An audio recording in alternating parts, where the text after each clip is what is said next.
diamond, but like the top's cut off. Oh no, Hello. the hash map. It is now 1 o'clock. You guys find it? How many people here are here for this workshop? Jesse, raise your hand. We're working. I mean, yeah. Great. If it's just for the number count. Okay.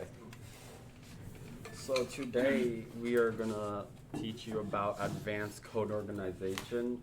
I don't know what that means. It's just miscellaneous useful things. Question, did you write the slides? I wrote the last bit. Everything else is cat. It'll involve going over a lot of C# language features, Unity, isms, stuff that's important to know, but technically you can do without. It should help you make more functional and easily readable code, Yeah. ideally. So, organizing code. Right now we have a few problems. Say you have a private variable and you want it to be private instead of public.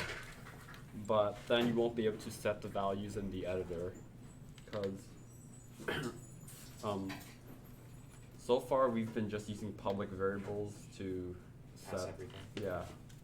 And that's bad organization from an object-oriented standpoint. You want things that are private to be private and not be seen by other classes. So, Another thing is that complex behaviors look ugly when you use a bunch of nested if-elses and stuff. if you're getting more than like 4 or 5 tabs off the left line, you probably have a nesting issue. It's not a compiling error, it'll run, it's hard to follow. I still do that though, sometimes. It's a personal preference thing, half of it. So it's like up to interpretation how much you apply. And say you have like a lot of different enemies and they're like similar but they just have like different values that are like slightly different, then you'll have to like have a bunch of them and just like set their values differently. I guess that's what this is trying to say. Yeah, I think actually what that bullet point's getting at is the memory footprint of your program. Because if you have 30 enemies and you don't use some of the techniques we talk about, you're gonna have 30 chunks of data, 1 per each enemy with all the variables allocated. When a lot of those are repeated, a lot of those will never change as variables necessarily, so you could optimize that. Yeah, because one our way to solve that problem was with prefabs, but we're going to use scriptable objects probably. It's different tools. We can talk about the differences. And we also can't run code on a delay. So, like, the example that it's going to give later is that if you want something to, like, fade, if you just try to run it on, like, a for loop, it's just going to become transparent instantly. You can't, like, have it, like, slowly fade away. And you could always, like, remember time and add time at delta time and do things in update for it. But that's kind of messy and hard to cleanly reuse. There's already a thing in Unity for it that makes this a trivial task, so we're going to be going over that. Yay. So first let's talk about serialization. Jesse. So what is serialization? So there are certain values that Unity is able to store and you can edit them inside the editor. So like integers, strings, and stuff like vectors, colors I think,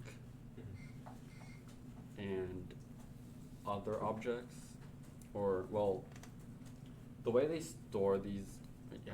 And just a like high-level overview of what serialization is, it's being able to write data to disk. So if you have a very fixed format of, you know this will be always what it is, you can write it to disk and read it, that's fine. But if it's something that's only ever going to exist at runtime, you can't really write that to a disk. That's not serializable as a piece in your program. Yeah, if it's serializable, then it can be like saved, and then when you read it, it's always going to be the same thing. Yeah, for instance, color. Like you've heard of hex codes before. 4 characters can uniquely identify a color in a given set that's generally accepted by a lot of programs. That's known, you can write that to a disk, it's serializable by default in Unity. Yeah. So one problem that we had was, like, as I mentioned, you can't change, or you can't set private variables in the editor. But if you use I guess it's called attribute, right? Yeah, This and- bracket thing is yeah. a C# language feature called attribute. Yeah, an attribute called SerializeField, and you just put it in front of the variable, then you will be able to edit it inside the Unity editor. The opposite of this is System.non-serialized, which which means like, oh, if you have a public variable, you can just have Unity not serialize it for whatever reason. The difference between the two is that when you say SerializeField, it's forcing Unity to say, oh, we're going to write this to disk even though it's not public, because by default all public things are serialized. They're like, okay, you might want to remember this, other things might be reading it, we should write it to a file when we create this object and we want to save the state. But if it's private, it assumes nothing's going to touch this except for this class itself. So when the object's instantiated, it can manage it at runtime. I don't have to save all this information. So when you tell it to serialize, it's making more memory footprint, but allowing it more access. Because the way the inspector works is that it's reading and writing from a section of memory at all times, and every field you see is a serialized field. So if it's not serialized, it's not showing up in the inspector at all. So if you want to serialize multiple type variables, would you just have one serialized field type, or would you have to? You have to tag every One per of them. variable. Okay. Also, there's more than just this when it comes to making your own data structures. Like, a float is a primitive. It already knows what that is. But if you were to make some object class for, I don't know, player, serializing that, you do something like this. You need Yeah. to tell Unity, or rather C# that the entire class you've made is designed to be serialized. Otherwise, it will ignore the entire, all instances of the class, regardless of the other attribute. So if you make a class and it contains multiple serializable data structures, you'll be able to access them with like this drop-down menu that the editor gives you. Because Unity will try to recursively serialize everything. But if you want it to be one entry on its own, you have to do this. Yeah, you can nest a bunch of them if you want. I guess system makes things after the struct body.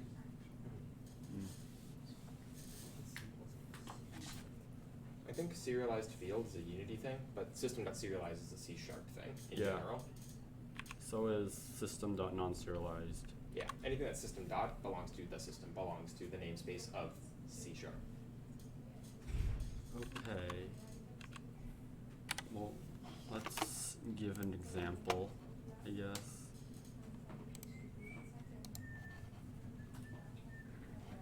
So let's create a script Throw it on something.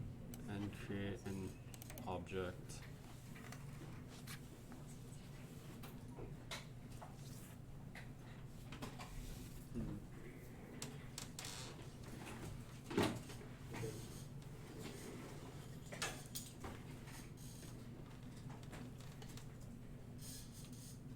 Oh, I think last time also autocomplete doesn't quite work on this, Yeah. so you will have to be exact. Yep, I had that problem last year. Okay. So, Should probably make it public and a private. public int integer 1 and private int integer 2. Can you make a second private, so that way when we make the private serialized, you can see the difference? Private int private float 1. Yay. Nice. Okay, and I guess I'll just debug.log. Oh, hey, I can show another language feature here. Rich strings, I think they're called. If you do the $sign and then string quotes, you can put variable names directly in it and it'll just take the values. Ah, yes, I remember that. Kind of. It's like doing string.format, but it's less boilerplate around it. Wait, but debug.log It- isn't just strings. You can just put integers directly in them, I think.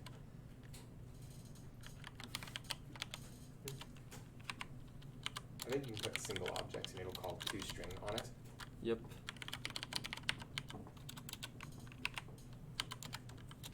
Okay. Maybe that's an aside for another time.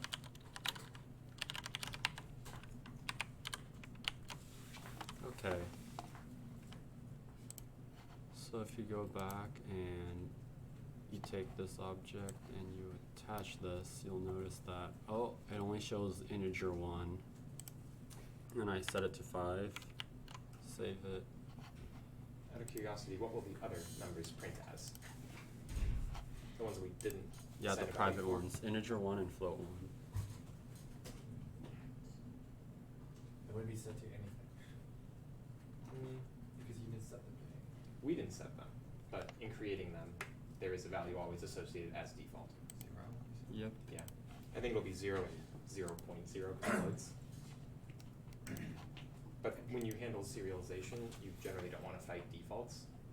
Nope, it just shows as 0. Cool. Yep. Never mind.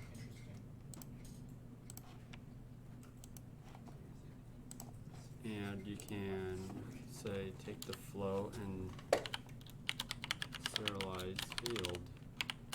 When you do something like this, you can either put it on the same line or a different one. It'll affect the next variable found after. Yeah, So this will affect something the like float. that.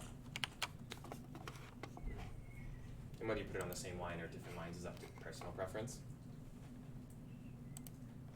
I And personally see, think, there it is. yeah. So 5.4. And if I run that, there it is.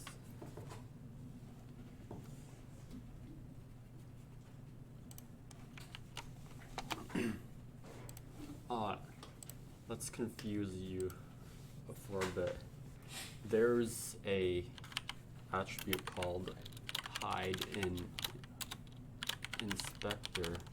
So we taught you the case of, hey, what if you have a variable that you want to be private, but you want to be able to see it in editor? This is almost the opposite. What if you have a variable you want to be public, but you don't want to see it in editor? Okay, so now it only shows the float, but what do you think it's going to print out this time?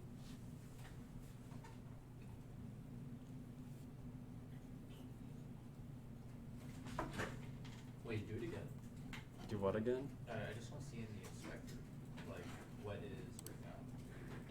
It's You're it only showing float 1, right? it's only float 1. It's a trick question actually. So Well, when I think it was already when serialized. Yeah. So do you think this is going to print 0 or 5? Vote now on your phone.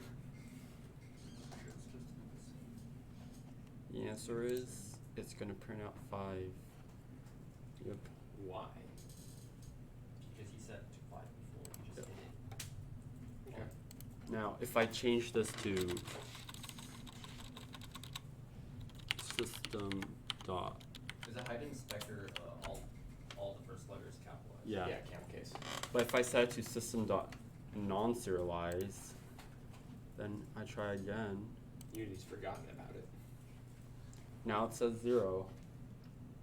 The reason why the 5 persisted is because it was written to a file and read back in. Yep. If it's not serialized, you're telling it don't write this to a file ever. So it can only use the default when it makes it. Yeah. Can I see it in VS Code? System dot non-serialized and Oh, similarly, if you set this to hide an inspector again, it lost its value. We didn't enter a 5 again since. It'll still show as 0. yeah. It'll, So what's the purpose of putting hide inspector and non-system dot non-serializable in the variable? Hiding an inspector is if for some reason you don't want people to edit it in the inspector. But I'm sure you'll be careful about it. But I guess like I have an example if you want. like since you might have like designers working on your project, they might like touch something they shouldn't since they might not know you shouldn't touch this. Non-serialized, I guess there might be like some values that you don't want or that you don't want Unity to save, but you want it to be accessible in other classes. Is that your example? Or Well, my example is like an actual, well, like tangible something I implemented. So I had like a jump controller. You could have many double jumps, and the jump controller manages the jumps. Nothing else needs to know about that state. It has a public variable number of jumps left. I don't want anyone seeing that and inspecting and being like, oh, hey, let me edit that, because other scripts will be changing that value. They'll be like, wait, I set that to 10. Why is there only 1 jump? So I'm like, all right, to prevent confusion, I'll hide this in inspector. The other scripts will know how to handle it. It's public, so the other scripts can access it, but it's not visible Okay. to a human through Unity Inspector. And yes, let's now do the other thing. The System.Serializable and public class If you want to serialize thing. your own classes, you have to do this. And I guess public string str1, public You want to do color? color, Nice. color, public vector 3 vector. So I guess let's have a SerializeField private thing. Should probably show them commenting out line 7 after this. Hmm? Show them the difference with and without the System.Serializable. Okay, so You can do it in any order. okay, so let's say I didn't put System.Serializable. Then if I look in the inspector, it just stays the same. There's nothing. It doesn't detect, or it's not serializing thing, even though I put serializeField, because it thinks thing is not, or thing isn't serializable. So Unity isn't able to like put Force it, it. yeah, save it as a into the file. So basically, always serialize your classes if you want to have a variable that's serialized that stores a class. Or at least for like data structures like these.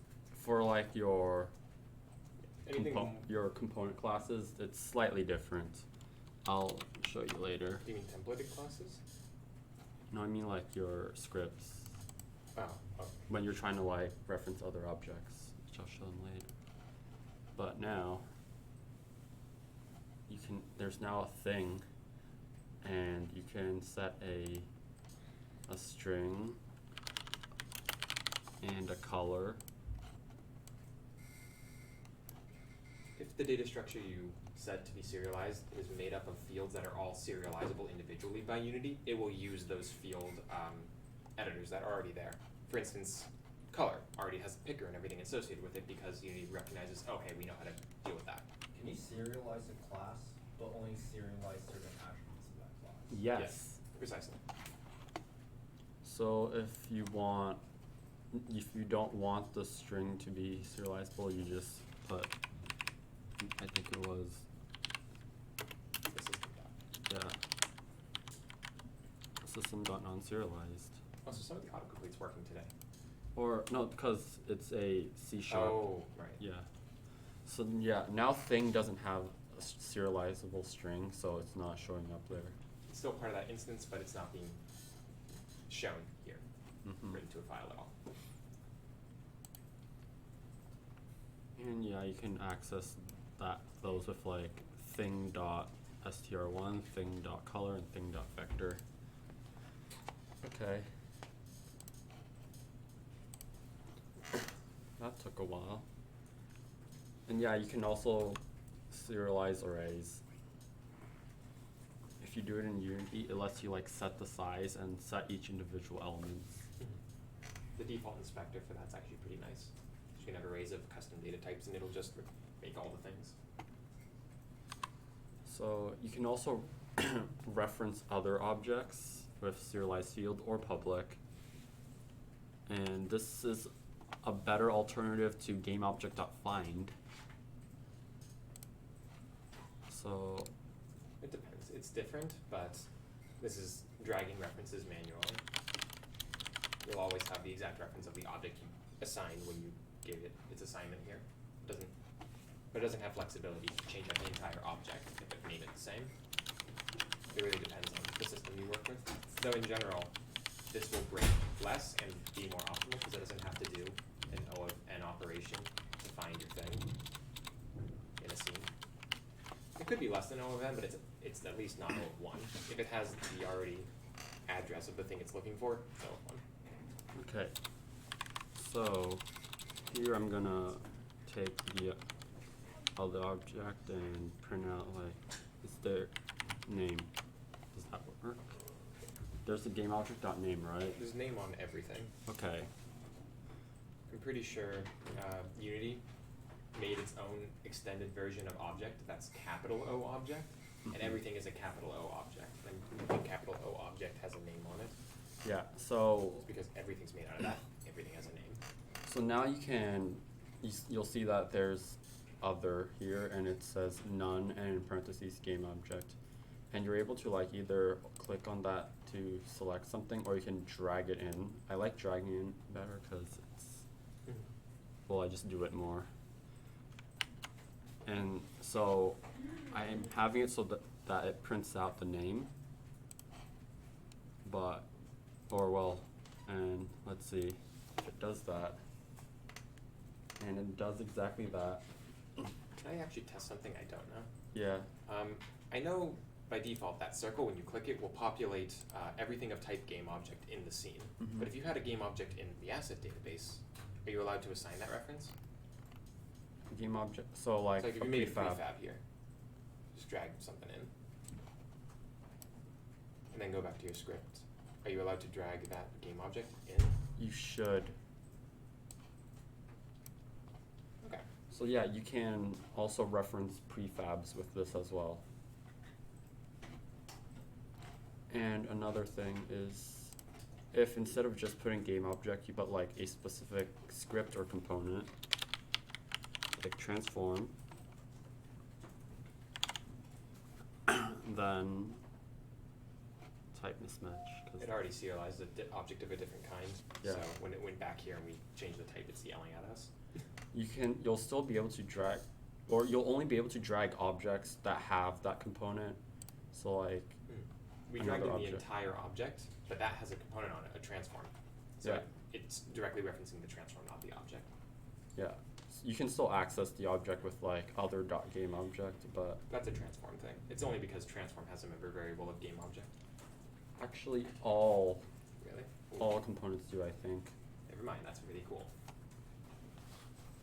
So, see what happens if I just .name also still uses the game object's name, but it's referencing the transform object rather than the game object itself. Okay. Let's see what else we got. Scriptable objects. So, scriptable objects are basically data containers. Just like the serialized class that we made, it's kind of like that, but you can also like save those as like their own files and use them without like making copies. One big difference between this and an instance of a script is that these exist in the asset database. As such, you cannot have any references to something in a scene be linked into a scriptable object, because these exist outside any scene. It doesn't know necessarily what it is that you like. But even though it's limited, as he's about to go into, there's some good upsides to it. So why should we use scriptable object? So say we have like in our scene an enemy called cat, and you have 100 of them, but they're all like exactly the same. And you might say, oh, let's have like an enemy type, or an enemy component that has like speed, and you can like set 100 for all of, or So 10. to the value of 10 for all 100 enemies. Yeah, it'll have to like save that value in every single one of them. Because they're all objects being instantiated, there's memory for 100 different floats, all set to the same value 10. With scriptable objects, you can have like just one variable that equals 10 and have all of them use the same one. So they all reference something that holds the value 10, as opposed to holding 10 themselves. And a reference is pretty much the smallest amount of memory that you reasonably would care about. So in order to make a scriptable object, instead of you make a script, but instead of having it extend Game object. mono behavior, yeah, Sorry, this is also a game object. This is not a game object. It extends from game object, I think. It's an object. Oh my goodness. Alright, don't listen to me, listen to me. So you have it inherit from Scriptable Object instead, and you no longer need to start an update because there is no start an update. Because, well, it exists outside of scenes, so it's not, or if it were to start, it would happen like when you open Unity. And yeah. There is an on enable and on disable, but that's not important right now. And you can also add a create asset menu attribute to your scriptable object, which would allow you to create one by right-clicking inside the asset database. It's like the same way you go about creating a script. It's like create new C# script. It's create scriptable object, the name of stuff you gave it. Yeah. And this is important because unlike game objects, you can't just instantiate them or have them already in a scene. This is the only way you can create this, as far as I know. Their life cycle is entirely different from that of a game object. Because they just hold data, they're there from the very moment your editor program opens to the very moment it's closed. Across many plays of this game, game objects will be created and destroyed, but scriptable objects last as long as your program's running. When you make a build, however, it exists as soon as your game starts and deletes as soon as your game ends. So, yeah, the life cycle of it's different.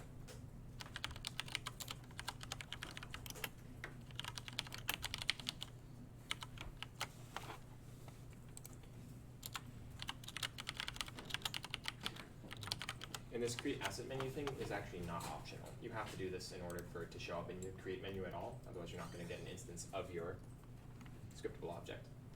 So technically you only have to do this for the first one. Once you create a scriptable object, you can remove that line of code from it. It will still be an object of the format you want, and you can duplicate it in Unity Inspector with Control-D or Control-C, Control-V, and that will duplicate existing thing. It doesn't need to go through the asset creation menu anymore. You just have an instance of it, you can duplicate it. That's one line, so it's up to you if you want to keep it or not. Okay. So, you can now right-click, go to create, and it'll say my scriptable object. So once you create one, by default the name will be called new and whatever it was. You can rename it to whatever you want. So, hello. And just like in here, any serializable objects will appear here that you can change, and Unity will be able to save those. In this case though, you should make them public since you want to be able to access them in other classes. Yeah, there's not really any point to making them private. Could you put methods in there or no? Yes, you Yeah. can. So say I'll put hello world and set speed to 200.8. One of the coolest parts about scriptable objects is that while they also are data containers, they are code snippets as well, which is code you can have in a container and you can tell to run from somewhere else. And I'll have this print out scriptable object dot, I guess, words then. So now I go to the game object, and you'll see that you're able to set the scriptable object, and you can either click the circle to load up a menu or just drag it in. So now when I click play, it should print out hello world.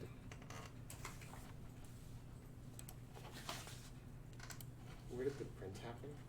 Or debug.log and start. You could also make that into a function in the scriptable object and call that. Ah, yes. So This is an example for code in scriptable objects. public void, say, print my words.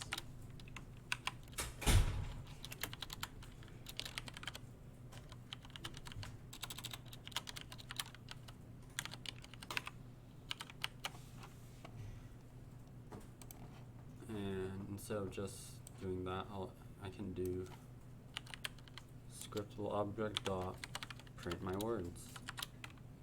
So you can throw functions in there, and while they don't have a start and update on their own, not executing on their own, if you put it into a mono behavior, which does have execution, you can refer to those functions and they'll still run. Yep. So this is a really nice way to like make modular systems where these objects represent behaviors and just functions within that you can pick up, drag in, drag out on a whim. It's very designer friendly in my experience. Yeah. You can also add parameter or arguments to the create asset menu attribute. So file name is just the default file name that generates. Menu name is like if you want what it to say when you right click. And any slashes is like the submenus. Yeah, it'll make like more drop down menus off to the side. And order is in what order that it appears in the menu. So From top to bottom. Yeah. So 2 would be 2 from the top. So say you have like multiple objects you want, multiple scriptable objects you want inside the test submenu, but you want them in a certain order. That's when you use order. Yeah. In general, I think the absolute minimum you have to provide is a menu name. Or you don't even need any of them. Oh, does it default to just the new scriptable object? Yeah. Or new and then the name of your class with like convert to proper capitalization and spacing. Okay. Well, if you don't want to confuse people when you have multiple scriptable objects, please provide at least one of these. Yeah.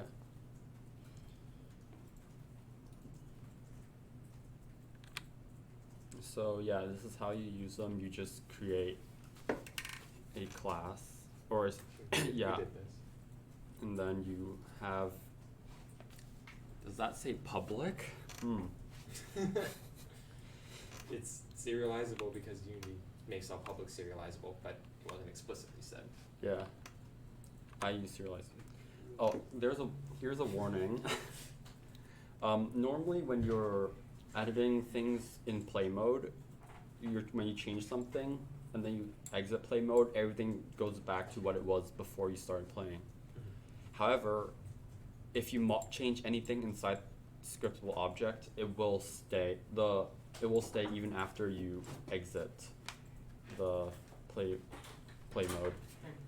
This only applies to serializable fields, so if you have something that's non-serialized and you like change it, it will, since it's not actually saved, there's no actual change being made. I think this is a function of the fact that scriptable objects are part of the asset database. Because anything you change to a scene, when you finish playing it will revert back to what the state of the scene was before. But if you change an asset, that is untouched by that reverting process. Oh yeah, and scriptable objects can have functions.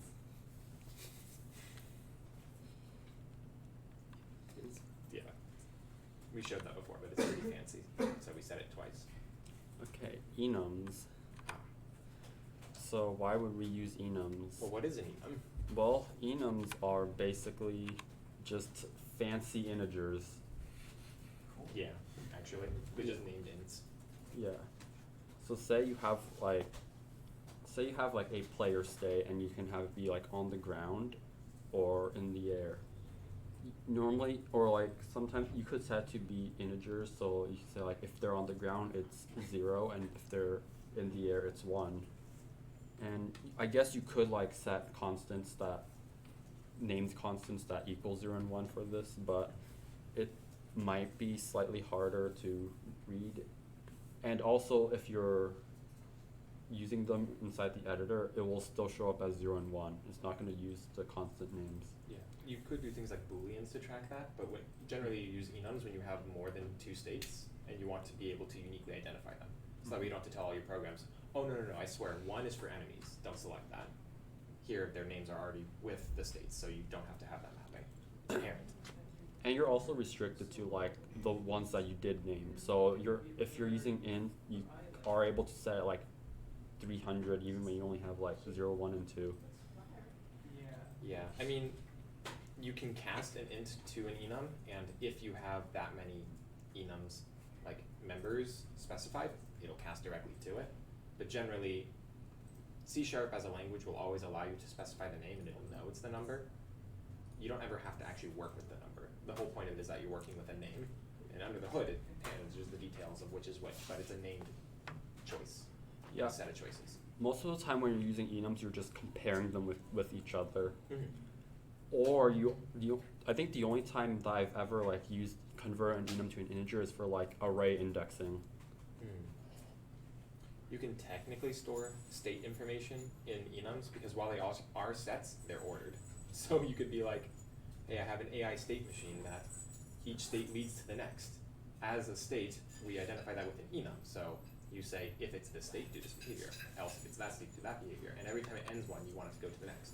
You could just take the state, cast it to an int, add one, cast it back to a state, and hey, it's one up. It's the next one.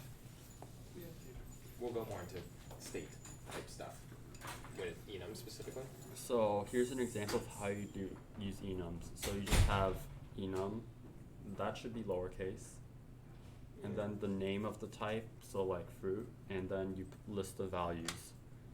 And you can set it to public. You should set it to public if you're using it elsewhere. Yeah, it depends how you use it. You could have a big class that is like managing its own state. Mm-hmm. Enum only exists there. It's like the same logic of why you use public or private for anything else. I like our strawberries camel trees. Yeah, it's not a strawberry. It's not the food. No. It's a new fruit. Very. So yeah, you can then just use it as a type, so private fruit, and you can reference each of the fruits with fruit dot the name, so fruit dot apple, fruit dot banana, and yeah. So enum pairs nicely with this other thing we're about to talk about. So I said before in my switch case example, if, else if, else if. Well, what we said in the very beginning of this presentation is that can get messy and be kind of not ideal from a code reading point of view. There's this other thing we're going to talk about called switch case, which is that same logic as if, else if, but shorthand, effectively. Are there enums in C++? Or is this a C# I think so. Pretty sure there's enums in C++. Do you know? I don't know, but in Java there are enums, but they are really different. Yeah. Java enums are more like they're like classes, but you can only define like a certain, you just like have a bunch of constants defined right at the start. So yeah, and if I do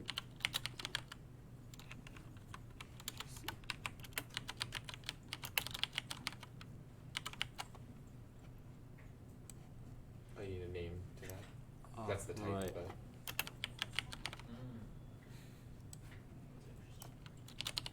I wonder why I thought switch cases were useless. Or switch cases are useless. I have Like an if we opinion didn't on have that. enums, then it's like this seems really I mean, you can use switch for like ints, and Yeah, by default, switch cases accept ints. I can see that's how the case is. I know, but I'm just like, in terms of reading switch, I never use a switch statement because I've never like really had a situation where I could just use ints. If that makes sense. Yeah, that's fair. so yeah, so in the editor, when you have an enum serializable field, it creates a menu that you can select one. Oh yeah, Unity by default, its inspector does really nice things with enums. Because it knows there's only so many options and you've already defined them, it just gives you a drop-in menu of the options. And say I set it to salty, which is the second one, and it should print out 1 since it starts indexing at 0. Yep. Array started 0. One warning though is that enums are serialized as integers, so if you like change their order, it only like takes in, or it only keeps, it doesn't actually know that you switched the order, and it won't like change the Numbers. yeah. So Also, you can't get the length of the number of things in an enum directly. so if I like switch salty and sour, then It's now the third element Yeah. in that enum.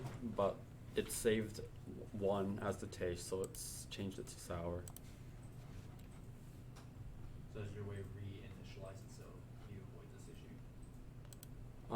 Just avoid changing the order of enums. Yeah, after you've made it, if Yeah. you're doing assignment like this, it'll, Well, by the way it serializes, it'll map to the wrong thing. if you do need to change it, make sure you find everywhere where you used it and fix it. Yeah.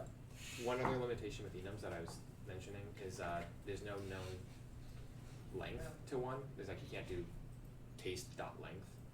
Oh. So instead, some hack I've seen, which is questionable at best, but I'll share it, is for the very last one in enum, you say the word length. So that way it's an enum itself and it's in that position, and there's that many valid things in there. Interesting. So the fifth one in taste for this case could be length, and it's at position 4. So when you cast it int, there's 4 other actual things.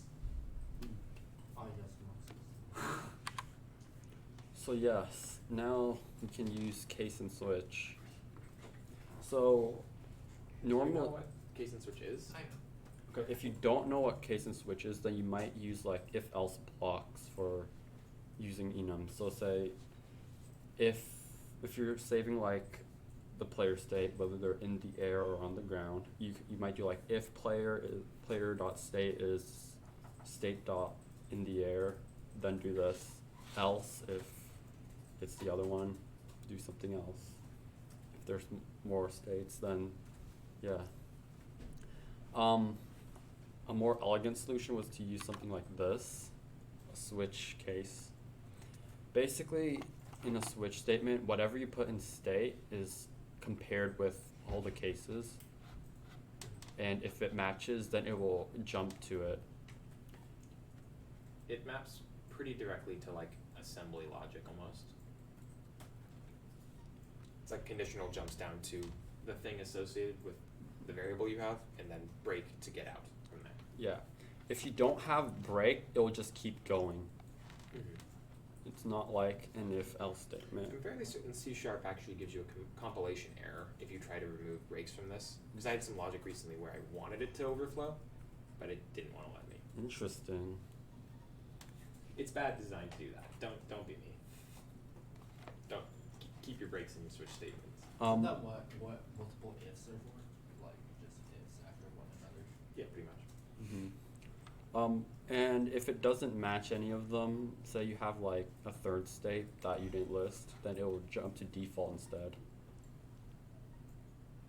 Yeah. Any questions, clarifications, comments, or misgivings? Concerns. Concerns. I'm a fool. Right. Yes, coroutines. How much time do we have Just left? terms Oh, of we have what enough I've time. actually heard what it is. Alright. So coroutines are a Unity thing, but they're very powerful. Mm-hmm. Well, are they? I think some of them are. Some of the logic of it is inherent to C#. So why do we use coroutine? So the example that the Unity manual gives is that when you call a function, it just does everything and then it ends. And all that happens inside one single frame. So you can't like have it run continuously throughout multiple frames or over a certain amount of time. It's messy to remember that like partially done state sort of thing. And an example would be something fading until it becomes invisible. So the idea of a coroutine is that it's a snippet of code that runs kind of on its own, outside update. When you tell it to start, it'll keep going until it either stops its own execution or it could go infinitely. But it's running almost like its own process, own thread, separate to your game logic and update. Yeah, generator functions, at least that's what they're called in Python. I was looking through like the C# documentation and I couldn't exactly find where it was actually telling me what they were called. So, well, generator functions in Python are functions where you can yield and it will return a value. But after you yield, it pauses at that point in the function. And when you run it again, it keeps going from there until it yields another one. it's mostly used for like iteration. So like you can put a function in a for loop in Python, or in C#'s case for each loop, and it will, each time it like Calls that function. yields, it like puts the thing in the variable of your for loop or for each loop. If you already know what generators are, it's very similar to that. If you don't, we'll go over some examples and show what it does do. So coroutines use generator functions, and they use a return type called IEnumerator, not IEnumerable. There's both of them, and Autocomplete will mess you up on yep. that. Because a bool is alphabetically before a tor. So just, if it's refusing to start, it's probably that. Or it's worth checking rather, as you're trying it for the first time. So here's an example. Say you have a coroutine called fade, where it goes from 30 down to 0. 30 down to 0. This will take 31 frames, now that I think about it. It'd be like that sometimes. And each frame, it will set the color slowly from white with full opacity to white with no opacity, so transparent. It's changing the color on a sprite renderer, the alpha of it, to slowly go from 1 to 0 in increments of 30ths. Where would you put a coroutine? Like, what script would you actually put that in? How do you call a coroutine? Well, we'll go over that later. Or, yeah, this is basically how you do it. Yeah, well, there's a Unity thing. That With a function literally called start start coroutine, coroutine. and you give it the signature of the coroutine you need. Mhm. You can pass variables into that as well, and you just give it the entire signature. So here I use yield return null, which waits 1 frame.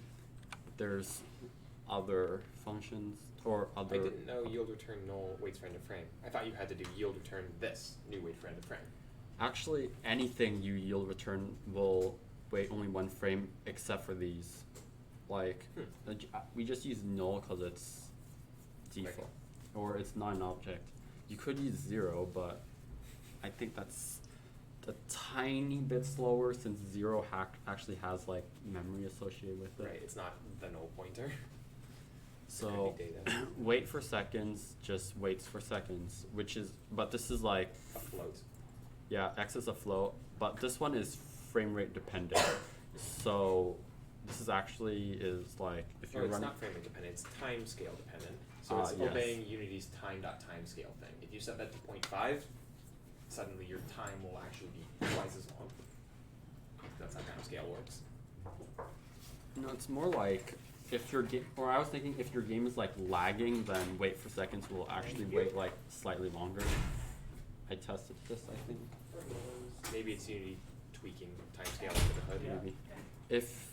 If you want to wait for seconds in like real time, so like frame rate independent, then use wait for seconds real time, which also takes a float. There's wait for fixed update, which is wait until the physics step. Yeah. If you remember what fixed update is. Wait for end of frame, which is waits until the end of frame after everything has been rendered and update has been called. Those last two are pretty spicy. I didn't know about those. Yeah, wait while and wait until. These take a thing called delegate functions, or if you have taken Python, lambdas, that return a Boolean. So you give it a function that it will continually run, and this function returns either true or false. And it'll keep going until it's true, or in this case, keep going until it's false. Mm-hmm. And yield break is just, and it finishes. Yeah. Break. The whole concept of enumeration is each time this is called, it's returning another enumerator. So each time it's called, it's giving back a thing. Yield break tells it, all right, there's going to be no more from beyond this point. Mhm. We're done. The coroutine is stopped. There's nothing more. Yep. So you can start a coroutine with start coroutine, and then either by calling the function or by putting a string. I don't recommend using strings. Strings questionable at best. It will technically turn into a function with no parameters of that name, but if you rename a function or want to pass variables, this isn't going to find it. Yep. So if you change your fade to take a time parameter instead, I forgot to change that into blue, then it will actually use that value in there. Yeah. And I don't know how familiar everyone is with generators, but one of the important things about coroutines and generators is the fact that they maintain the state of execution. So normally when you hit return, it forgets everything about where you were in that function, it returns just what it is. But in a generator here, the first time this is called, it enters the for loop, increments I, or decrements I rather, and then yield returns. But the next time it's called, Unity will realize, oh, you were here, let's start execution here, now at the top of the function. So it remembers variables like this is now 29. It doesn't start at 30 again, it remembered it. So you continue the loop. So because it's calling it every frame, it's like this loop is running across many frames. Well, that was a lot of information. How about an example? I don't have an example in mind. Okay, let's flash. I'm having a flashback of that I have to consider because I've lost. It wasn't that bad. I enumerator. Oh man. I mean, your fade example was pretty good. Yeah, we'll use that then. Fade. Is- We're talking about the fade plan. What? Fades? No, I'm making bad fades. Coroutines.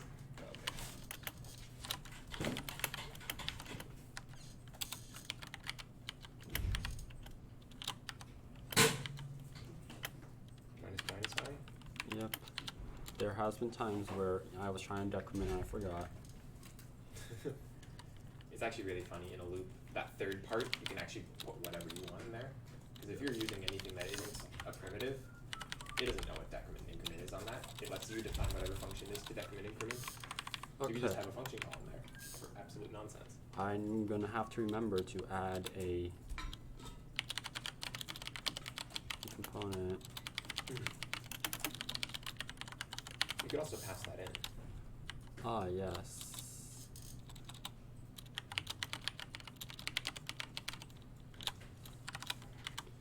Okay. Render.color.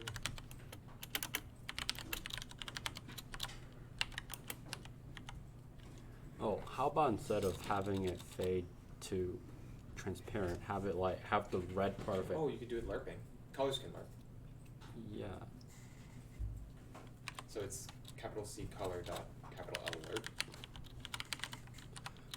And then you give new color blah, and then the key value, which I guess would be I. Let's do color dot red and color dot green. And then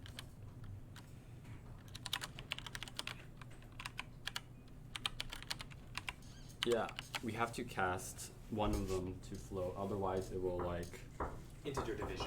it will integer division first, then convert to a float.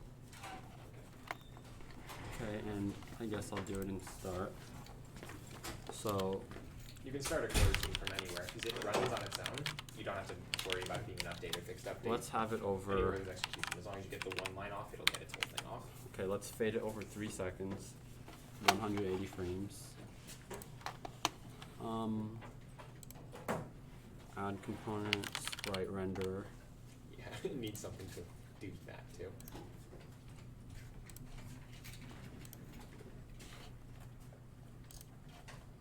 Is it visible? Is its position not good? Like its Z is -10. Ah, yeah. Alright. Scale part. Oh no. Did I misinform you about the lerp? That's possible. Hmm. Can you double click it? No idea. I forgot to yield return.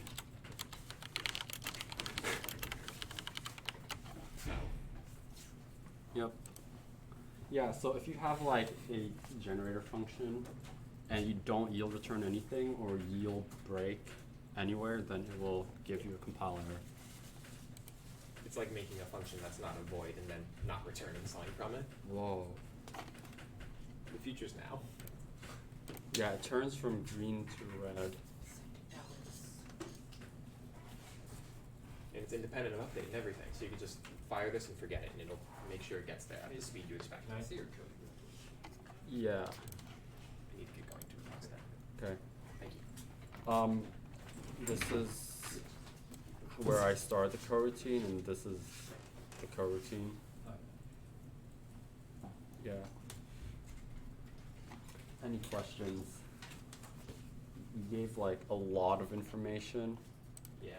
I guess, how do you guys think about when you do use a coroutine and when you don't want to use it? Yeah, we talked about how like if we Coroutines make debugging a nightmare because it's not part of the main execution of things. Unity doesn't really give you like, oh, it had an error on this line and missing this null ref. It's just like, no, there's an iteration error. Somewhere when it was running the coroutine, it died, and we don't know where. No, I'm pretty sure it gives an error with. I mean, I've had errors. Okay, that it have- gives you errors, but you can't like step through with a debugger. It won't go into the coroutine. It's not part of the main execution. Debug.log. Yes. Yeah, no, that's what you're reduced to for debugging. It works, but it's painful. It's like, oh, which print statement did it get to? It got to 2, but not to 3. Coroutines are really good too when it comes to doing a lot of work independently, because a coroutine is basically running its own time loop. So if one of them fails or something happens, they're not dependent on each other. That can be a good or a bad thing, because if you have code that it's running back to back from one another and something goes wrong, then many things can go wrong in your code. Well, if it's a coroutine, they're more isolated, so it's less likely for things to like go wrong. And what I mean by go wrong is like a good example is, for example, if you do object pooling. I don't know if you guys are familiar with that. Probably not. Using the same, like using an object to do many tasks. If let's say you're like tossing that object to different people, and those people are doing different things with it. If you do a coroutine, it's cool because each coroutine is independent, so it actually forces you to like not mess up on your architecture. While if you do it without a coroutine, you don't know the order in which things are gonna run because everything is just happening once a frame. So then you might actually give out this object to someone else before time, and that might actually lead to some like very hard debug errors to like find. Get into like parallel processing logic Yeah. stuff. You might need a mutex lock stuff if you are doing core game logic that isn't separate from everything else via coroutines. Hmm. That's a bridge you'll burn when you get to it. So yeah, here are some of the documentation links that you might want to access. I'll post these slides into the Discord. That's pretty much it. Yeah, the workshop is done. Thanks for coming. Scriptable objects. Oh, so good. Yes. So good. I love scriptable objects.